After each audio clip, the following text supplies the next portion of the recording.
हाय, मैं पिंटू सर, मां शारदे coaching centre पचपार बाजार सहरसा। मैं कुछ अस्वस्थ था, इसीलिए लाइव नहीं आ रहा था। अब क्लास डेली होगी। समतल दर्पण के बारे में हम लोग पढ़ लिए, प्रकाश के परावर्तन के बारे में पढ़ लिए। आज हम गोलीय दर्पण के बारे में पढ़ेंगे। देखें सभी बच्चे, गोलीय दर्पण स्फेरिकल मिरर, वह दर्पण जो किसी गोले का एक भाग हो, गोलीय दर्पण कहलाता है।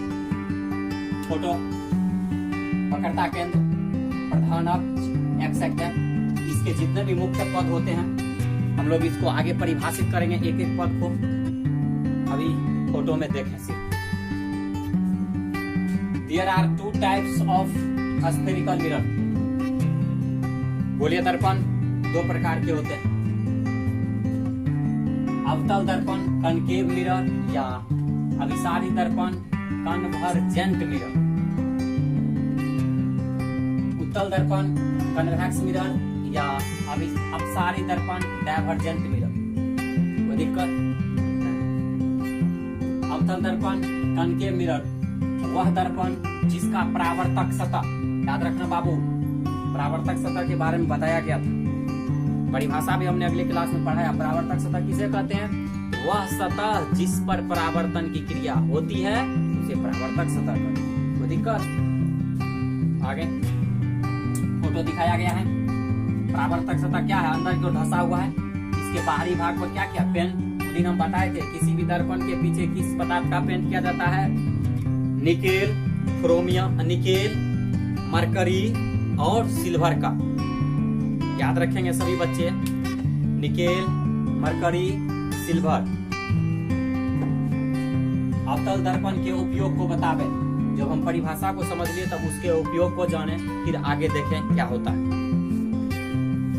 हजामती दर्पण के रूप में सैलून में समझ गए होंगे। हजामती सैलून, जहाँ क्या करते हम लोग? सेविंग कराते। सोलर कुकर, सोलर प्लेट तथा सौर भट्ठी में। रेडियो, घड़ी, ट्रांजिस्टर तथा वाहनों। वाहनों का मतलब ही नहीं जे माता एवं बहनों। वाहनों का मतलब ट्रक, बस। तुम अपने दैनिक जीवन में जितने भी वाहन देखा, यहाँ तक मोटरसाइकिल के हेडलाइट तथा सर्च लाइट में। परावर्तक दूरबीन में। चिकित्सालय में डॉक्टर रोगियों के नाक, कान, मुंह, जीभ, दांत तथा गला के जांच करने में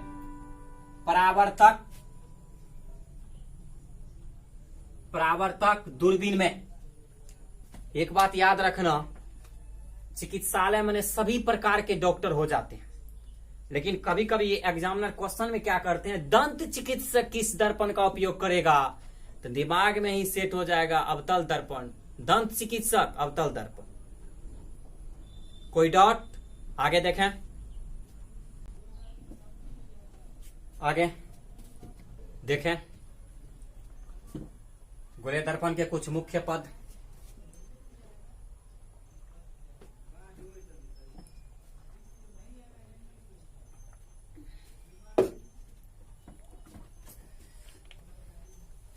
ध्रुव पोल, दर्पण के मध्य बिंदु को ध्रुव कहते हैं।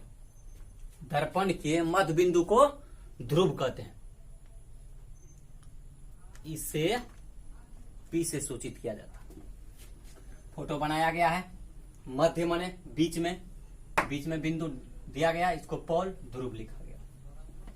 वक्रता केंद्र, सेंटर ऑफ कर्वेचर, वह केंद्र जिससे दर्पण का निर्माण हो, वक्रता केंद्र कहलाता है। समझ में आ गया होगा? वह केंद्र जिससे दर्पण का निर्माण हो। बार बार बताया जा रहा बाबू, रटने का नहीं। लेक्चर सुन लो, जिंदगी भर याद रहेगा। रट के पढ़ोगे अच्छे टीचर नहीं बन पाओगे। वक्रता त्रिज्या, रेडियस ऑफ कर्वेचर, पीसी को बकरता त्रिज्या कहते, 1 सेकेंड पीसी को बकरता त्रिज्या कहते, इसे आर से सूचित किया जाता है। हम समझ रहे हैं, तुम पूरा समझ रहे हो। फोटो पीसी, पीसी के बीच में क्या, यहां से यहां तक की दूरी को हम क्या कहेंगे, अर्थात पीसी बराबर, याद रखना जब हम न्यूमेरिकल प्रूफ अधिसूत्र प्रूव करेंगे, दर्पण की स्थिति में समीकरण प्रूव करेंगे, तो वहां पे हमको जरूरी होगा तो पीसी, तो वो दिन हम पूछेंगे पीसी बराबर, तो तू उधर से कहना आर, तो समझ जाना सर जी हमारे आगे हम बोल रहे हैं, बोलो बेटा पीसी बराबर आर। प्रधान अक्ष प्रिंसिपल एक्सिस, दर्पण के ध्रुव P तथा वक्रता केंद्र C से जाने वाली रेखा को प्रधान अक्ष या मुख्य अक्ष कहते हैं। इसे x x डैश से सूचित किया जाता है। दर्पण के ध्रुव और वक्रता केंद्र को जोड़ने वाली रेखा को प्रधान अक्ष कहते हैं। तुम जिस तरह से लिखो, इन्हें जो सर जी ये बता दे तो वो बड़मा का लकीर ही हो गया, ऐसा कोई बात नहीं, तुम इस तरह से ही बोलोगे, दर्पण के ध्रुव P और वक्रता केंद्र C को जोड़ने वाली रेखा को प्रधान अक्ष कहते हैं। आगे फोटो में दिखाया गया P C को जोड़ रही है रेखा, इसे एक्स एक्सिस से सूचित किया गया। याद रखना किसी भी गोलीय दर्पण में प्रधान अक्ष की संख्या, किसी भी गोलीय दर्पण में सिर्फ एक प्रधान अक्ष होता है, क्योंकि दो बिंदुओं से सिर्फ एक स्पर्श रेखा खींची जाती है। कोई पूछेगा किसी भी गोलीय दर्पण में प्रधान अक्ष की संख्या बतावें, एक, मुख्य अक्ष की संख्या बतावें, एक, समझ रहे हो ना? बस यही अच्छे बच्चे का उदाहरण है। आगे देखें, आगे प्रधान अक्ष के बाद गौण अक्ष सेकेंडरी एक्सिस, दर्पण के ध्रुव P से जाने वाली रेखा को गौण अक्ष या द्वितीयक अक्ष कहते हैं। समझ में आ गया होगा? दर्पण के ध्रुव P से जाने वाली रेखा को द्वितीयक अक्ष कहते हैं। किसी भी गोलीय दर्पण में द्वितीयक अक्ष की संख्या क्या होगी? अनंत होगी। क्यों? एक बिंदु से अनंत स्पर्श रेखा खींची जाती है। आहा, फोटो में दिखाया गया।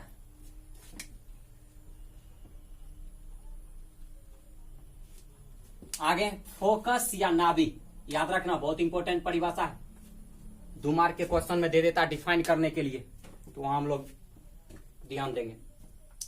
प्रधान अक्ष के समांतर आ रही प्रकाश की किरण दर्पण से टकराने के बाद प्रधान अक्ष को जिस बिंदु पर प्रतिच्छेद करता है उसे फोकस या नाभि कहते हैं। एक बार फिर से, प्रधान अक्ष के समांतर, लिख लिया, आ रही प्रकाश की किरण दर्पण से टकराने के बाद प्रधान अक्ष को जिस बिंदु पर प्रतिच्छेद करता है उसे फोकस कहते हैं। इसे F से सूचित किया जाता है। कोई तुम्हें पूछेगा, हाँ भाई बताओ गोलीय दर्पण में कितने फोकस, अवतल दर्पण में कितने फोकस होंगे, या गोलीय दर्पण में कितने फोकस होंगे? लिखा है गोलीय दर्पण में एक फोकस होता है।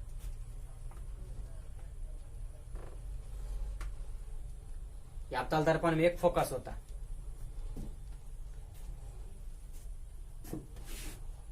फोकस दूरी, फोकल लेंथ या फोकसांतर या नाभ्यंतर, कोई भी नाम हो, फोकस दूरी, फोकसांतर, नाभ्यंतर, कुछ भी, इंग्लिश एक ही होगा, फोकल लेंथ। परिभाषा देखो, पीएफ को फोकस दूरी कहते, इसे एफ से सूचित किया जाता। ये तुम्हारा मन है नहीं है सर जी हमको ये परिभाषा याद नहीं है, तो तुम लिख लेना कॉपी में या करके, दर्पण के ध्रुव P और फोकस F को जोड़ने वाली रेखा को, यह F के बीच की दूरी को, सॉरी रेखा नहीं कहना, दर्पण के ध्रुव P और फोकस F के बीच की दूरी को फोकस दूरी कहते हैं। समझ गया होगा, मुझे विश्वास है। फोटो देखें, पीएफ यहां से कुछ तो दूरी है ना, और दूरी हमेशा धनात्मक होता है। पीएफ के बीच की दूरी हुआ, इसी को अर्थात पीएफ बराबर एफ। दर्पण समीकरण जब हम सूत्र प्रूव करेंगे तो वहां मुझे इसका जरूरी होगा, तो वहां याद रखना।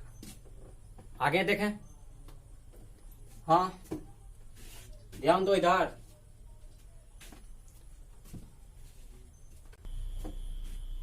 देखा जाए आगे,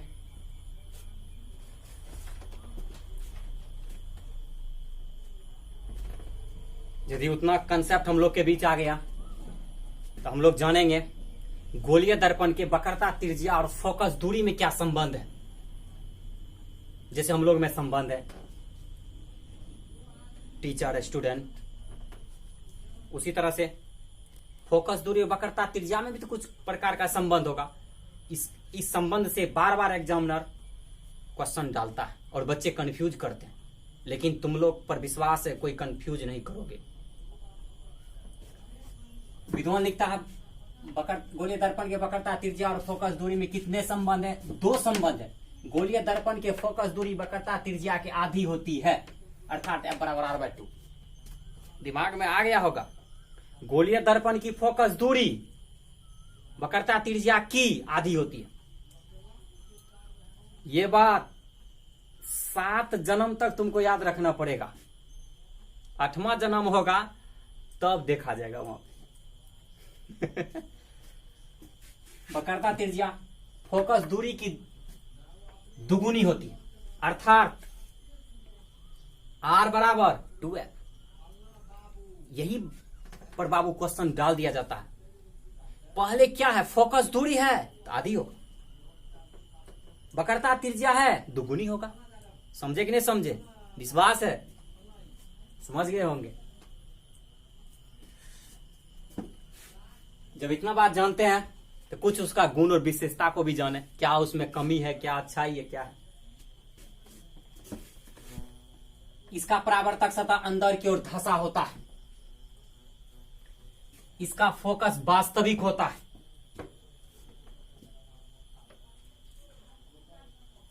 इसका फोकस ऋणात्मक होता है। ऋणात्मक माने घटो माइनस।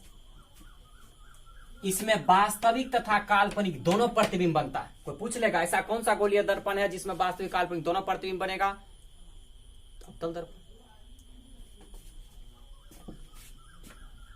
इसकी आवर्धन m बराबर v/u पूछा गया है 2020 में।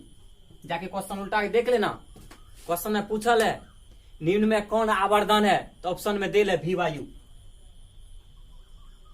आवर्धन गोलीय दर्पण का आवर्धन v/u, अति अवतल दर्पण का अवतल दर्पण का आवर्धन होता है v/m बराबर v/u। या जब वस्तु और प्रतिबिंब दोनों को ऊंचाई दी रही तो m बराबर v/u बराबर -h2/h1, जहां h2 प्रतिबिंब को चाहिए और h1 वस्तु को चाहिए। कोई दिक्कत नहीं? दिक्कत तो खड़े होके नाच करो। इसे अभिसारी दर्पण भी कहा जाता है। गोलीय दर्पण कौन दर्पण कहा जाता है? अभिसारी दर्पण कहा जाता है। अन्य दिन के भांति आज भी हम तुम्हें होमवर्क दे रहे हैं, विश्वास करें। विश्वास है मुझे सभी बच्चे जल्द से जल्द इसका आंसर उधर से कमेंट करेंगे, जिससे मैं अगले वीडियो में उसका नाम ले सकूं। यदि 2 समतल दर्पण को एक दूसरे के समांतर रखा जाए तो कितना प्रतिबिंब प्राप्त होगा? ए में 5, बी में 15, सी में 20, डी में अनंत। ये क्वेश्चन पढ़ने के बाद तुम्हारा ऐसा आभास तुमको मालूम हो, इसीलिए एक मुखड़ा बनाया गया है। सभी बच्चे पढ़ाई को कॉपी में नोट करते जाएंगे, घर पर रहेंगे, सुरक्षित रहेंगे। Best of luck.